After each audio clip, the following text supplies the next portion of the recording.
I'm Andrew Willett for A Pro Basketball Show. Follow and subscribe on YouTube, Apple Podcasts, and Spotify, as well as following on social media at APBShow on Twitter and Instagram. Be sure to follow me as well at BACWillett22.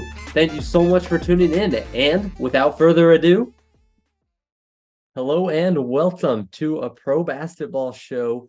And I am so happy to be joined now by Jordan Robinson, a freelance basketballer, women's basketball host for the Pac-12 Network, host of Jumpman 23, Women's Sports TV, FIBA 3x3, and the co-host of the Queens of the Court podcast. Jordan Robinson, how are you? Thank you so much for taking the time and joining me today.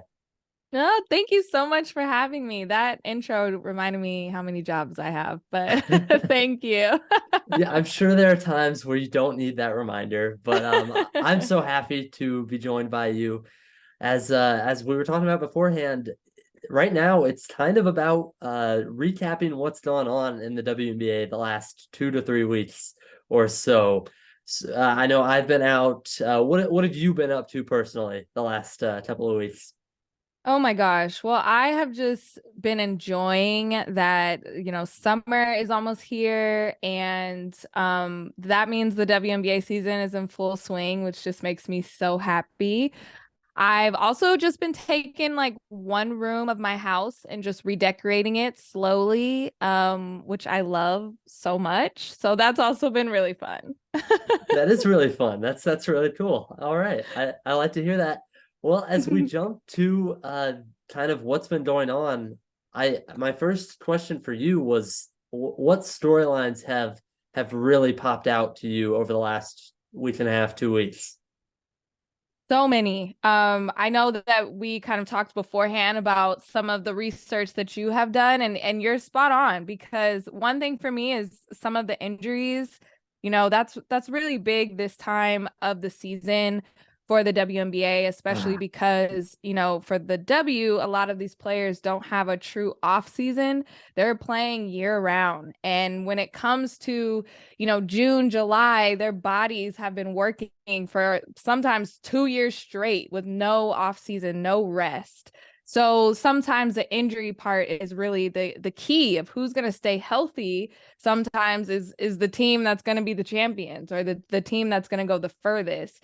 And the Connecticut Sun were really on a roll. They have been doing so well. They've been surprising a lot of people because they got a new coach. They don't have Jonquel Jones anymore. And still, they're like, hey, we're still a really good team. We were at the finals. We, back-to-back years, we're a great, solid team. And Brianna Jones was a big piece of that. She was a big piece of their success so far this season. So with her season-ending injury, it leaves a lot of question marks for me around Connecticut. I don't know if they're going to be able to overcome that. Alyssa Thomas and DeWanna Bonner are having incredible seasons. That's a whole nother storyline of Alyssa Thomas, who's just been dominating night in and night out. But what Bree Jones provides in the post, they need that.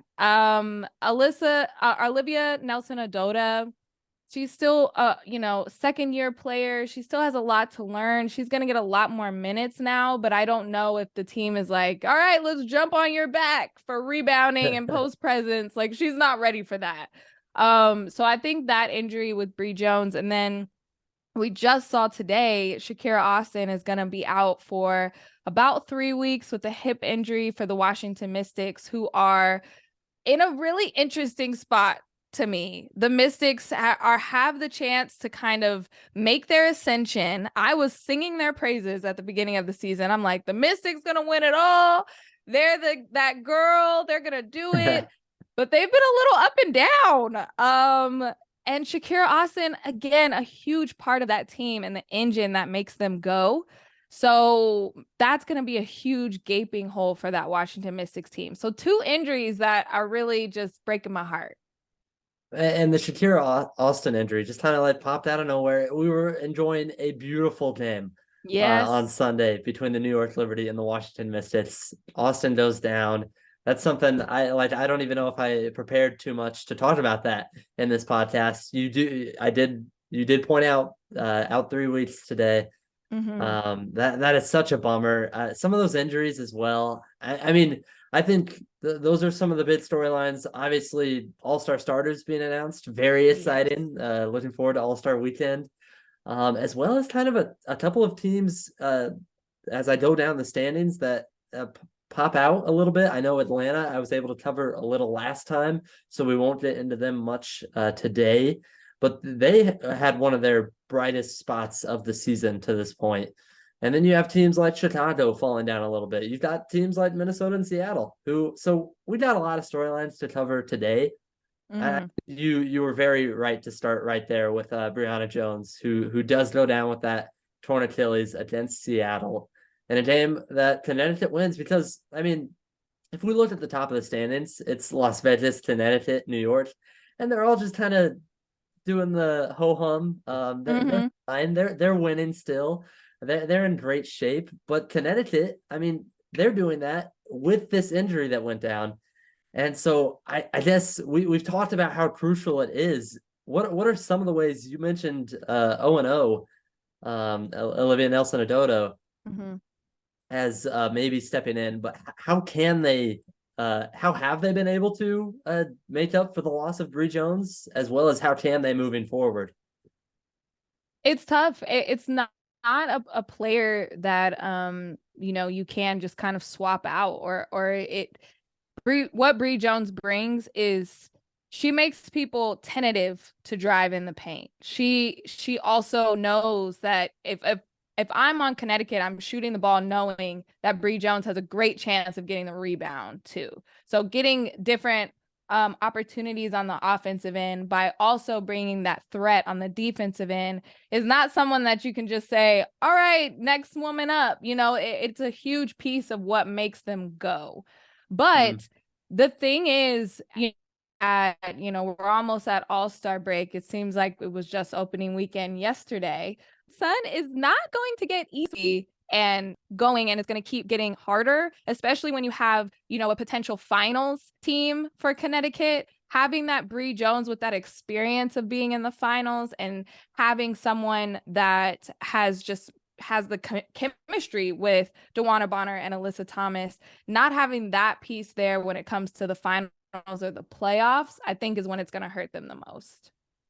Well, and this is a team like Connecticut, but that was just in the finals, has been in the finals twice in the last 4 or 5 years, and they lose their second. I just feel like this happens all the time to Connecticut, Mm-hmm. where a crucial component to that group gets hurt and is missing for a season. I feel like that's happened for 3, 4, 5 straight years. But Yeah, it they has. lose that post presence that you mentioned on both sides. 16 points a game, second leading scorer, second leading rebounder, and like that's gone now. And so it's going to be really tough to make up for that. I do like the addition of a Rebecca Allen into that starting lineup. I was a big proponent of her helping out with Mm-hmm. Connecticut in terms of their spacing, which has just been an issue in their half court offense the last few years. You've seen her have some games already, not necessarily as the starter the last few nights, but I think that's at help. I guess like my question for you think it more hurts them towards the end of the year as opposed to this regular season success that we've seen and has been really good to this point? I think so. I think with Connecticut historically, you bring up a really great point of this has been happening. One year it's Jasmine Thomas, one year it's Alyssa Thomas. Like the It injuries, sucks. it's tough to be a Connecticut Sun fan, I bet. But when it comes down to it, what we talk about on Queens of the Court is historically Connecticut has also been two different teams come regular season, come playoffs. They have had strong regular season, records, and they go on tears, but then when it gets to the playoffs or when it gets to the thing that needs to get them over the hump, they go MIA. And so now, getting to that point again potentially and having Bree Jones not there to even help you get over the hump I think I would be shocked if like, okay, this is the year that you guys decide to do it when you have this person, a key part of your lineup missing.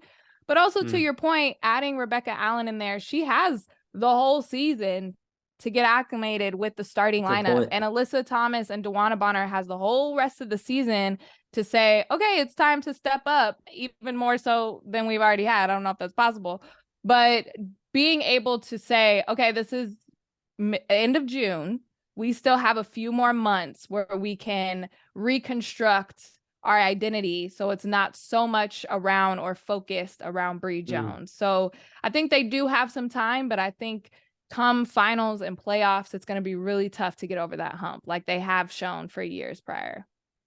Yeah, and they've had in the years prior, they've had this two different teams, and they've had this bad injury luck. So unfortunately, that might continue. Hopefully for Connecticut fans, that they continue to have a great season and to push through. I really liked what Stephanie White's done there. That's Connecticut kind of in that top three right now. As we move on down the standings, I do want to touch on Washington, even though I'm going to have an episode solely focused on them here soon.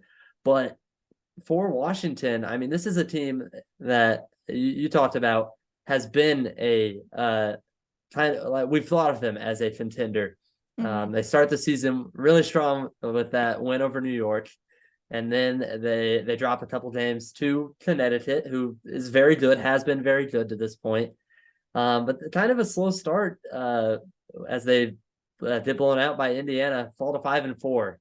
But since then, they have looked really solid over the last week, 2 weeks, winning 3 games in a row before playing a thriller against New York that we've talked about. I guess from the standpoint of Washington, is this team a legitimate contender right now? They are. And, with Washington, I feel like I came out so hot rooting for them and being their number one cheerleader that they just had to humble me real quick. And they just they did not have the great start that I was hoping that they would.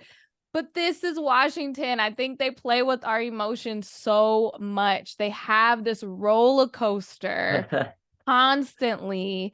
But the thing that is stable is EDD is healthy and EDD is playing incredible. I did a fantasy roster this year that I haven't looked at in probably a month, but I had Elena Delle Donne as my number one pick because I believe that she is the EDD of old to be able to carry this team.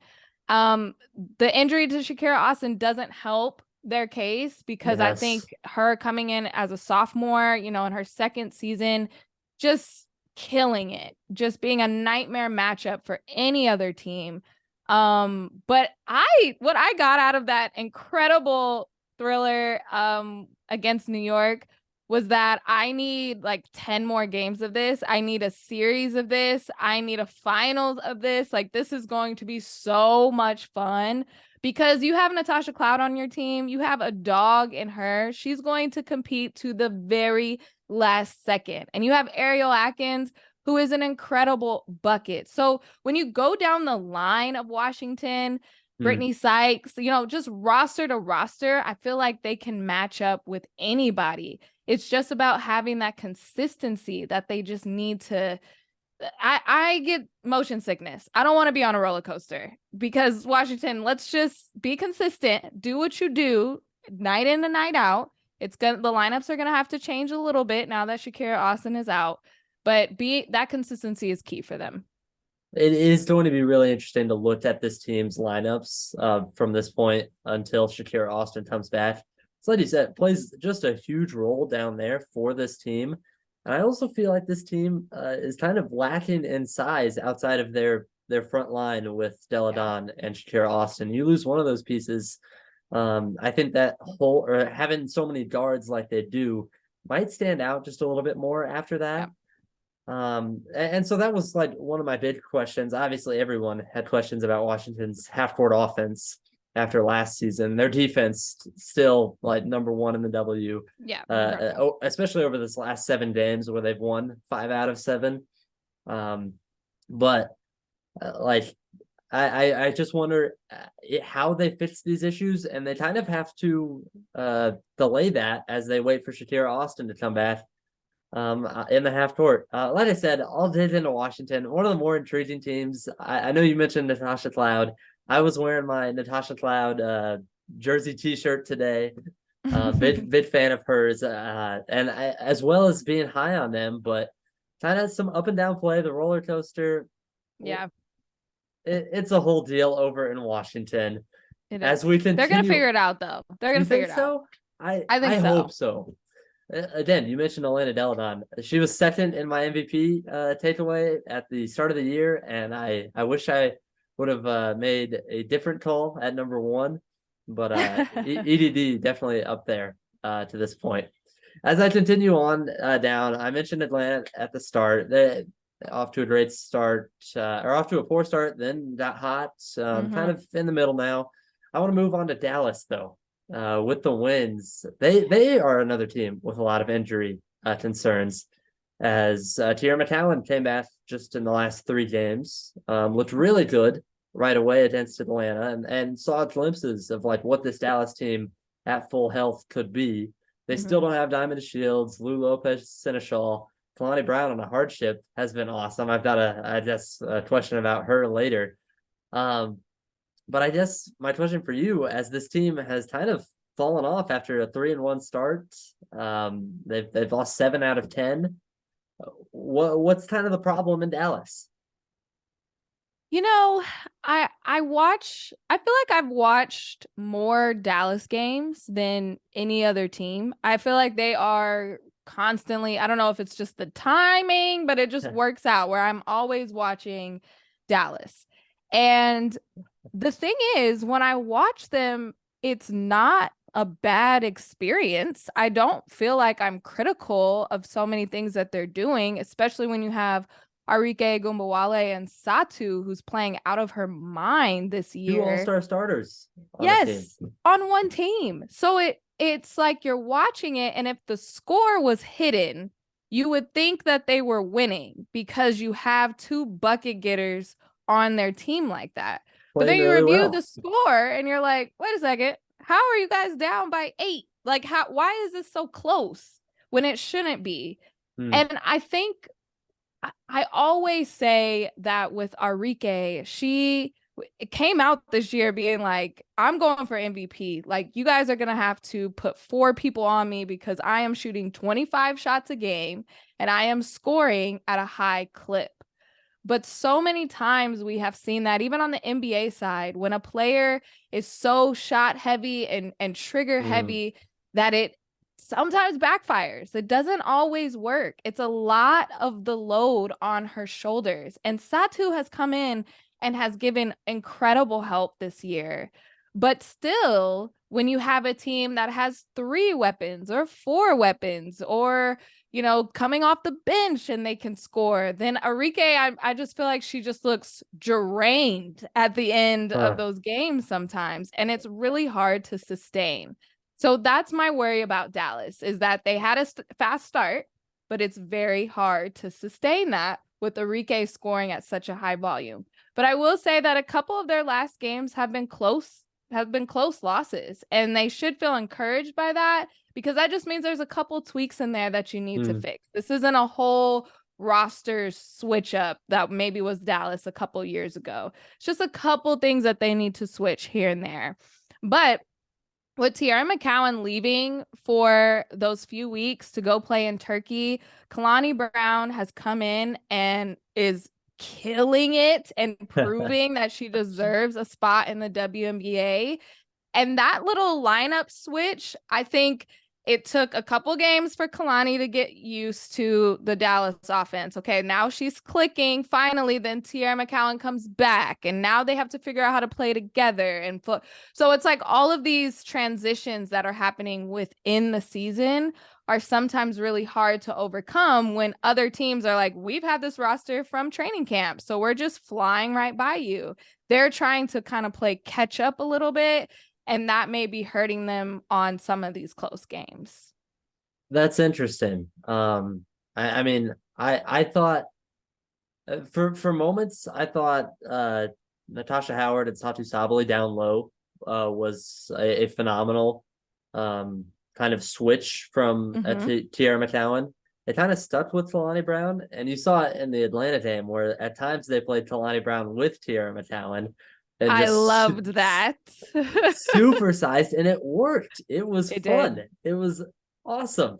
It did. Kalani Brown, she played at Baylor under Kim Mulkey, who is very prominent with the high-low action of having two bigs in there at the same time. So it did not seem foreign for Kalani Brown to be floating around along that free throw line to make sure to dump it inside to Tiara McCowan. So my heart just grew 3 sizes when I saw both of them on the floor at the same time. I'm like, yes to this, more of this. You can't stop this. So I hope they do that more. I hope Kalani Brown stays. I know it's a hardship contract, but I think she's a great addition to this team. Yeah, I mean, I think that's going to be the hard part. How can they find a way to keep her on? Because I look at this team, like before the season, I looked at the roster and was like, this is really intriguing. There's a lot here to work with. And we haven't even seen Lou Lopez, Seneschal, Maddie Seidrist has been getting not a whole lot of minutes, has shown out in a couple of games. Haven't even seen a Diamond DeShields and what she could bring to this team as a former All-Star. And so for Dallas, I mean, I start to run through some of the stats over the last 6 games. Their offense is 5th, but what sticks out is effective field goal percentage and true shooting percentage. They are 11th and 12th, and that's like season long, and they're able to kind of get by, or were at the beginning of the season, because they were first in pace. Now they're second in pace, so they're just getting up and they're running a lot. There's a lot going on there in Dallas. I don't really know. Like you have all those bids, but then you're playing so fast, and that's a tough balance to try and take control of both. But we all hope that they keep Talani Brown. I think you're right that they're not too far off. You watch the games, and Satu's awesome. Arike, I think, has been playing exceptionally well, especially over the last 5 to 10 games. Not only shooting and scoring the basketball, but as a passer has shown vast improvement this year, in my opinion. But and a defender, I will say. That's a great point. She has been, with that epic battle between her and Jewel Lloyd, a really tough loss that they took to Seattle. But Jewel Lloyd was stopped by Arike. Arike was scoring on the offensive end, but she turned up her defense and shut her down. She's like, I am going to be the leading scorer in this game, not you. She took it personally. And, me and Cheryl Swoops were talking about that, and it just shows that she has that in her. So you have that defender tenacity inside of you. We need to see that all the time. We expect that of you now. But it's tough to carry your team on the offensive end and carry your team on the defensive end. It's a lot to ask. And that's why the sustainability is that, easy to ask of her? Absolutely not. So that's going to be the key of if they can consistently maintain the pace and the high volume of shooting that Arike is doing. I think it's a lot. She's shooting a lot, but she's scoring a ton. I think she's more efficient. I haven't looked at the numbers, but I feel like she's more efficient than previous years, but it's still a lot. It was a slow start to the season efficiency wise for her first few games, so it's probably balanced out to where it's pretty close. But over the last few games, I'm right there with you. Has been awesome and very deserving of that all-star starter or not. As we start to head to the other team, I did want to mention one more thing. Crystal Dangerfield returning from injury during this stretch, for not to mention that she's been awesome as well, like stepping into the starting lineup. It sucks that Odyssey Sims lost her spot, but Crystal Dangerfield I think has been really good as a starter there. Really good. She deserves to be in the W. I'm glad she found a spot here. Agreed. Okay, so as we move to the next team, speaking of all-star starters, Aaliyah Boston and Indiana. I don't want to get into Indiana too much on this show. They're just continuing to battle against teams. You saw it against Las Vegas. as well, because they've done that twice against LV so far this year. But Aaliyah Boston, one of the All-Star starters, a lot of comments around the W there. Do you have any comments on Aaliyah Boston, All-Star starter as a rookie? Aaliyah Boston is the real deal. And we knew this when she was at South Carolina. We thought and hoped that she would make a quick transition to the WNBA, but it has exceeded my expectations for how she is transforming the Indiana Fever. And don't let the rookie tag of Aaliyah Boston fool you, and don't let the record of Indiana fool you. They are a much better team than just last year, and that is totally because of Aaliyah Boston and how she's able to play well with NaLyssa Smith and all of the other pieces that the Fever have. And, you know, the people that are saying that she doesn't belong as a starter, it's like, I don't know what game you're watching, and I don't know what numbers you're looking at, because the numbers don't lie. And the what she is able to do as a rookie, and knowing herself, her efficiency, how she's able to command the paint, how she's able to finish through Asia Wilson. Like, these aren't just cones there. These are MVPs and defensive players of the year that she's putting up, double doubles against night after night.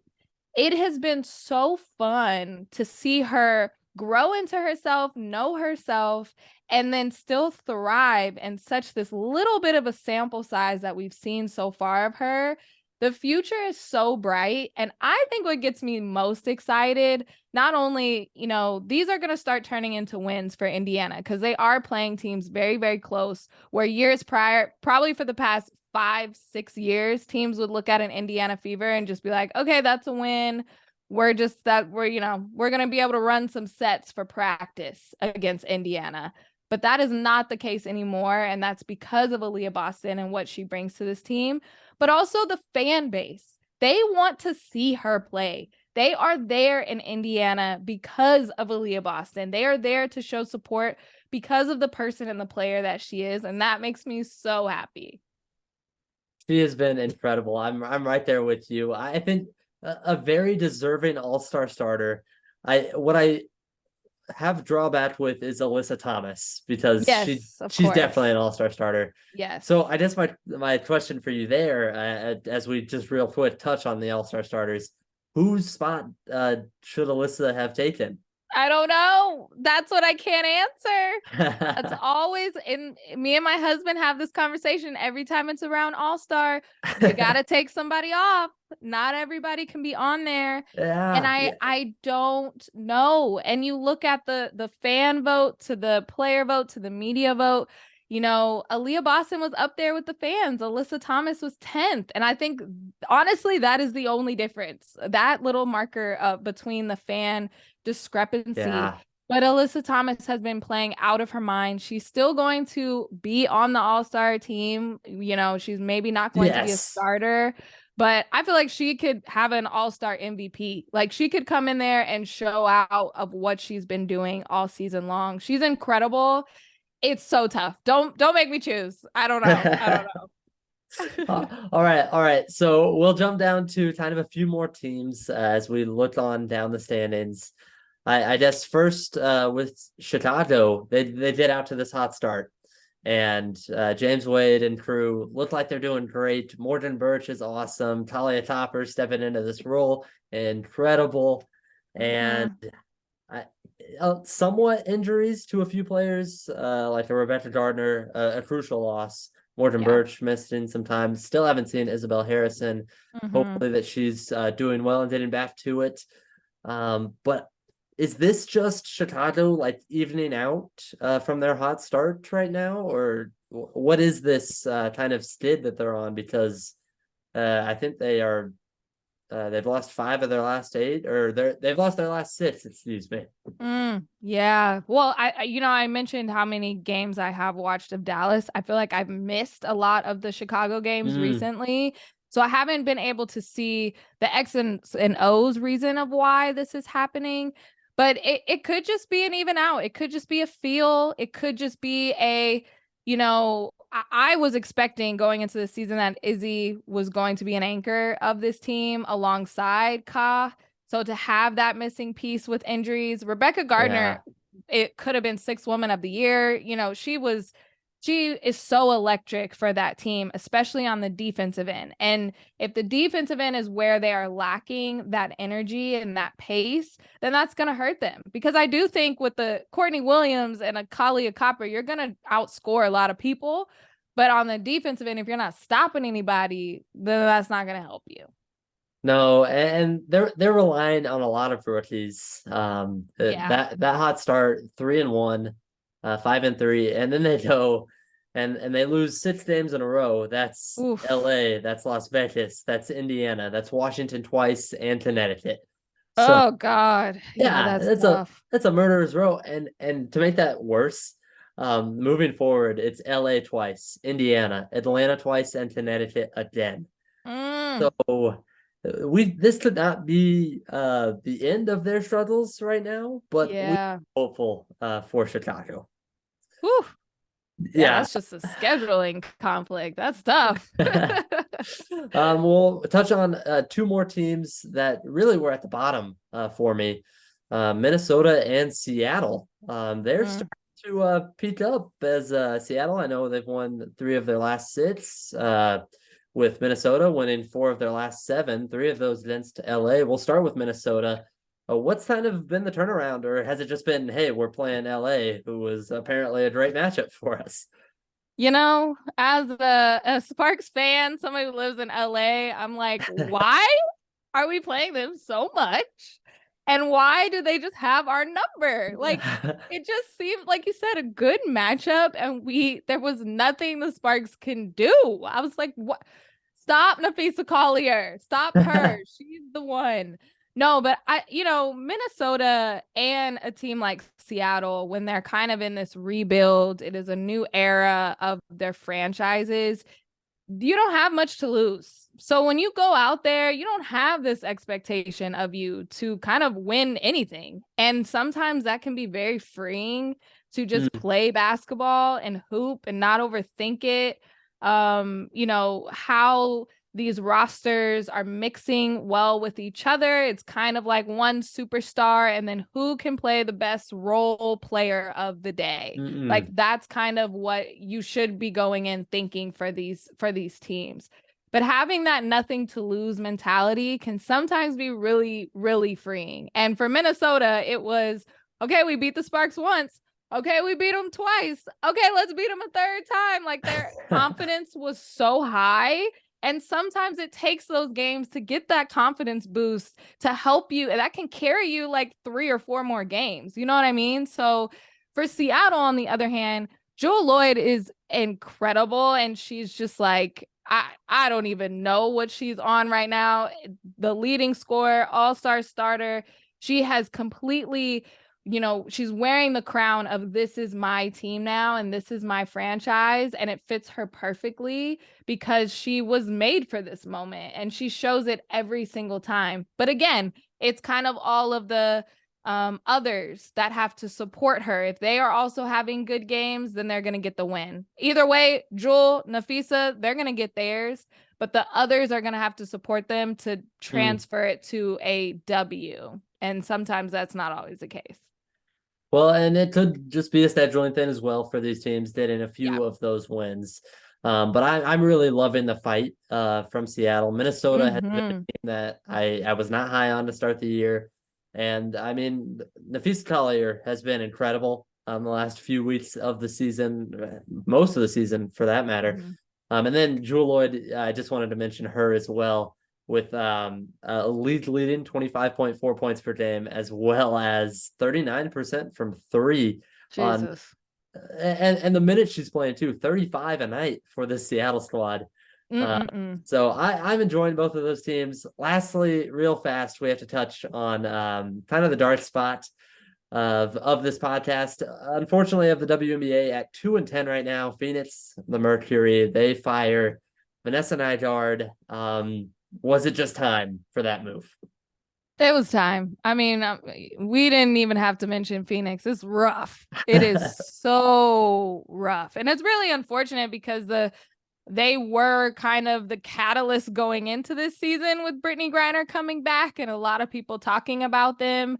Yes. But it is a very tough watch. They are relying heavily on rookies.